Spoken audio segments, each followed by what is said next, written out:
হরি ওম তৎসৎ, হরি ওম তৎসৎ, হরি ওম তৎসৎ।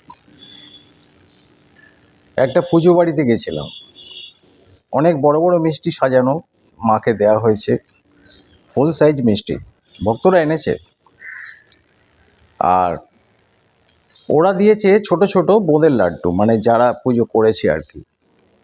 আর দানাদার ছিল, এরকম মিষ্টি ফিষ্টি ছিল ভালো।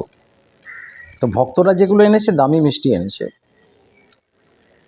তা আমি গেছিলাম সেই পুজোতে, তা আমার সঙ্গে একটা ছেলে, ও বেরিয়েছে আর কি, জাস্ট পুজো বাড়িতে এসছে, ওদের গেস্ট আমার সঙ্গে বেরোলো।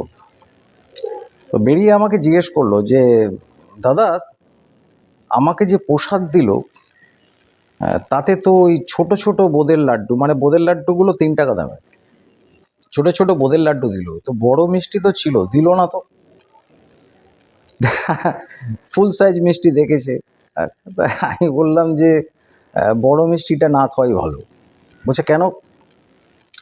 পুজো বাড়িতে দামি জিনিস যেগুলো, সেগুলো সবার চোখ লাগে, পুরোহিতের চোখ লাগে, যজমানের চোখ লাগে, কারণ যজমান তো দেয়নি, ভক্ত এনেছে।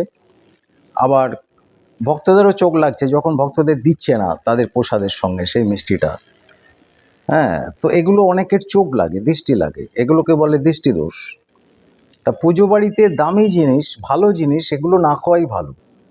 কারণ দেখবি না, অনেক ছেলেরা বলে আমাদের গ্রামের বাড়িতে পুজো হয়, রক্ষাকালী পুজো হয়, পাঁঠা বলি পড়ে, মানে অন্য প্রসাদগুলো দিচ্ছে সেটা বলছে না, পাঁঠা বলিটাই বলছে, কারণ পাঁঠাটা খেতে ভালো আর কি, মাংস। তো মানুষের কি হয়, দামি জিনিসের দোষ পড়ে, দৃষ্টি দোষ পড়ে, এটা না খাওয়াই ভালো। তো যদি মিষ্টি খাওয়ার ইচ্ছা হয়, চল আমি দোকানে নিয়ে যাচ্ছি, তোকে খাওয়াই। এই হচ্ছে ব্যাপার।